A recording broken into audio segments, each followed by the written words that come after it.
If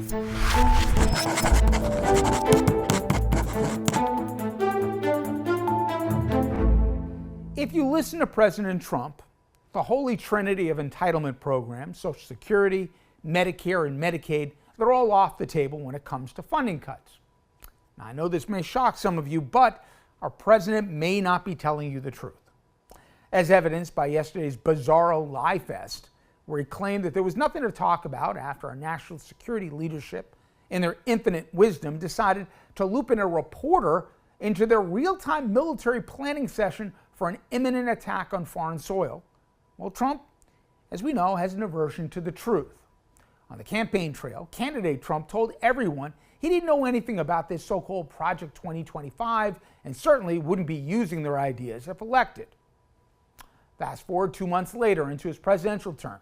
He's basically used it as a playbook, and he's appointed one of its authors to be the director of the Office of Management and Budget, where, according to the White House website, he's responsible for overseeing the implementation of the president's policy. In that playbook that he authored, and until the recently passed budget resolution by House Republicans, House committees are tasked with finding $2 trillion, that's with a T, $2 trillion in cuts to programs. Not coincidentally, it named 2 committees in particular, Commerce and Energy. Those committees run Medicaid and SNAP, which is essentially food stamps and the school lunch program. The preeminent research organization that dissects federal policy proposals, they estimate to find the money targeted as well as to pay for his tax cut promise, more on that later, he's going to have to do the following: cut Medicaid by nearly 20% and cut SNAP by 30%. This says nothing about the 2 biggest social programs. In a recent interview with Joe Rogan, Elon Musk described Social Security as, quote, the biggest Ponzi scheme of all time, end quote. He went even further, though, claiming that there were more than 20 million people over 100 years old in the database, which he surmises was evidence of massive fraud. All of this provably false. But it's more than just idle talk.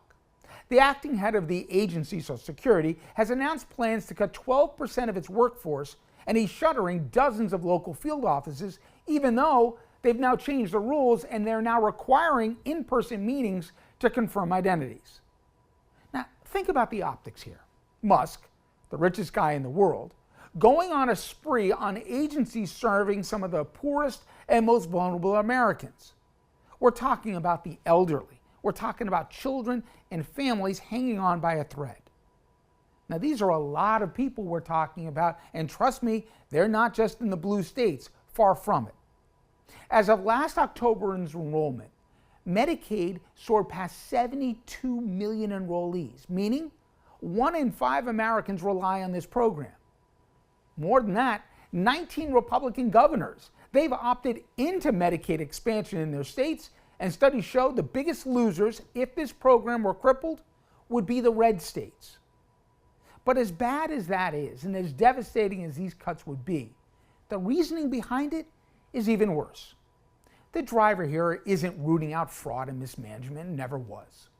Trump wants to make permanent a massive tax cut for the wealthiest in this country, and to finance it, he's going after entitlement programs serving people who can afford the cuts the least.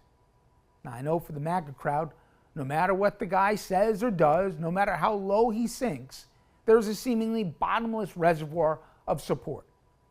But when the needed food support goes away, when the Social Security check that they paid into is a lot lighter, when their medical bills are suddenly not covered, and they see it all goes to give Elon Musk a bigger tax break, I wonder if they still love that red hat.